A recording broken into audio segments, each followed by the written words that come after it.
নিয়ে তারপরে আসলাম।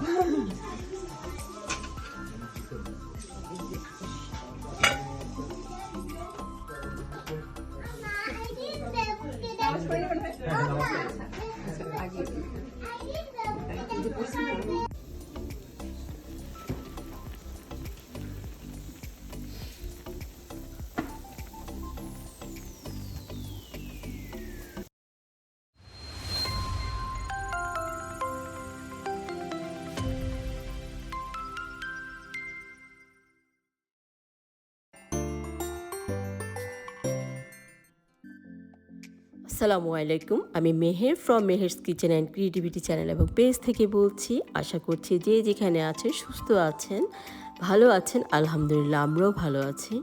তা আজকে যে ভিডিওটা নিয়ে এসেছি সেটা কোনো রেসিপি না, ওইটা হচ্ছে আমার কিছু ফ্রেন্ডদেরকে ইফতার দিয়েছি। সেই দিন কি করেছি, কি দিয়েছি সেই রেসিপিগুলো, সেই ভিডিওটা নিয়ে আপনাদের সাথে শেয়ার করছি। আর একটা ফ্রেন্ডের বাসায় দাওয়াত ছিল, সেই আমাদেরকে কি খাইয়েছে সেটা নিয়েই কিন্তু আপনাদের সাথে আজকে শেয়ার করব। চলুন, ভিডিওটা শেষ পর্যন্ত না দেখলে কিন্তু আপনারা মিস করবেন আমার ফ্রেন্ড আমাদের জন্য কি ইফতারের আয়োজন করেছিল।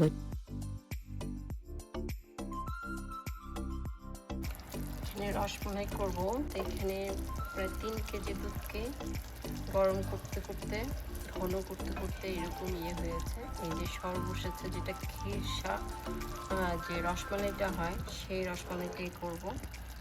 এই যে এখানে বানিয়ে রেখেছি বড় বড় যেগুলো রসমালাই, 2 বাটিতেই করে রেখেছি, ইফতার দিব সেজন্য। তো এগুলো করে নিচ্ছে একটা চুলায়। এখন আমি যেটা করব, এখানে সবগুলো রসমালাইগুলো দিয়ে দেবো। ওগুলো আগে বানিয়ে রেখেছিলাম, যে সবগুলো রসমালাই আমি দিয়ে দিয়েছি। জাস্ট একটা বলক উঠলেই কিন্তু আমি এগুলোকে নামিয়ে নিব।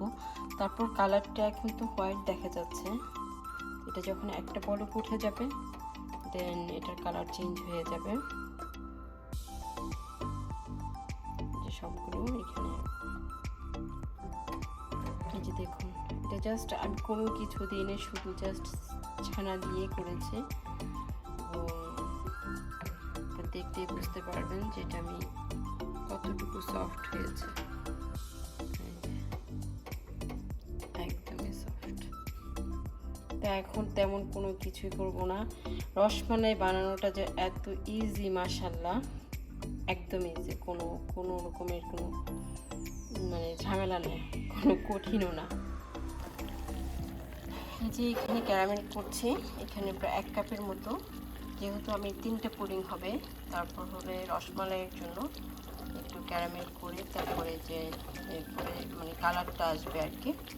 তো এখন এটা জাস্ট একটু পানি আর 1 কাপের মধ্যে, আর এটা আস্তে আস্তে যখন হবে যে কালারটা হয়ে আসছে, বাট তেতো হতে পারবে না, মানে খুব বেশি পুড়ে গেলে কিন্তু তেতো হয়ে যাবে। এখনই কালারটা চলে আসছে, তো এখন আস্তে আস্তে সব হবে। তারপর এটা একটু পাতলা হয়ে আসবে, যেহেতু এই যে বাবেল উঠতে উঠতে যখন একটু হয়ে গেছে, তারপর আস্তে আস্তে ক্যারামেলটা হবে।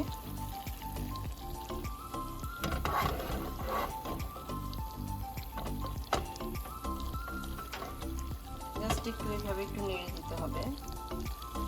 That's it.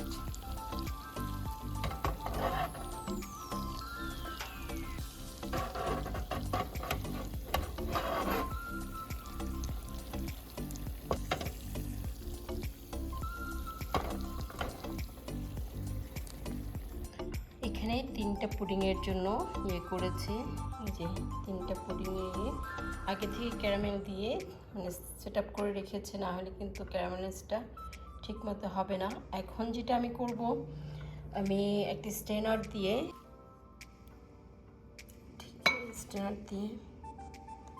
এটা করবো।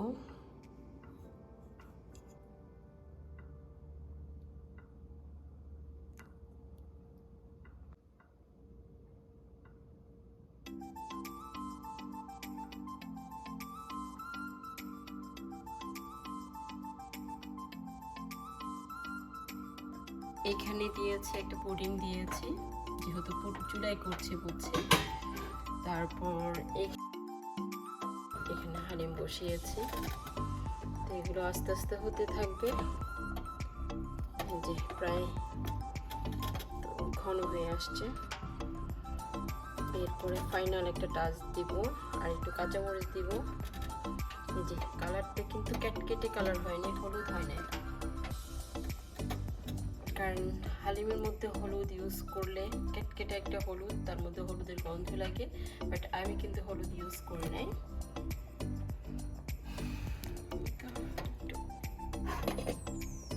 হতে থাকুক।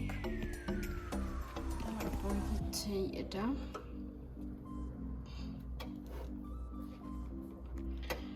করলে সব একসাথেই করতে হয়, এই হলো কথা।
এটা হালিমের বাগারের জন্য আমি ঘি এবং ইয়েটা সহ, তেল সহ দিচ্ছি।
নিয়ে তারপরে আসলাম।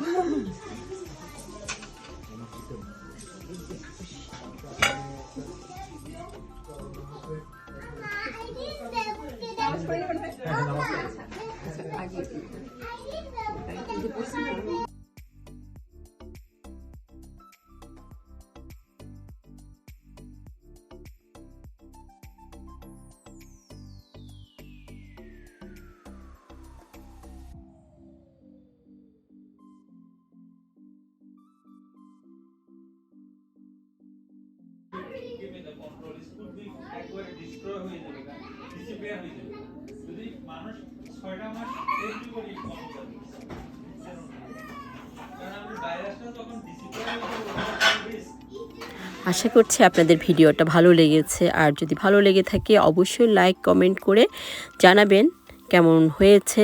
আর অ্যাকচুয়ালি আমি এটা বলতেই ভুলে গিয়েছি, আমার ফ্রেন্ড আরও অনেক আইটেম করেছিল, মেইন ডিশটাই ছিল, বাট আমি মেইন ডিশটার কোনো ভিডিও করতে পারিনি, বিকজ আমরা কথাবার্তায় গল্পে এত বেশি মশগুল ছিলাম যে সেটার একটা ভিডিও করতে ভুলে গিয়েছি। তো যাই হোক মেরি, তুমি কিছু মনে করো না, আমি তোমার মেইন ডিশগুলোই কিন্তু ভিডিও করতে পারিনি। তো আজ এ পর্যন্ত, আপনারা সবাই ভালো থাকবেন, সুস্থ থাকবেন, আর আমাদের জন্য দোয়া করবেন। ও হ্যাঁ, আমার চ্যানেলটাকে সাবস্ক্রাইব করবেন, ফেসবুক পেজটাকে ফলো করবেন। আজ এ পর্যন্ত, আল্লাহ হাফেজ।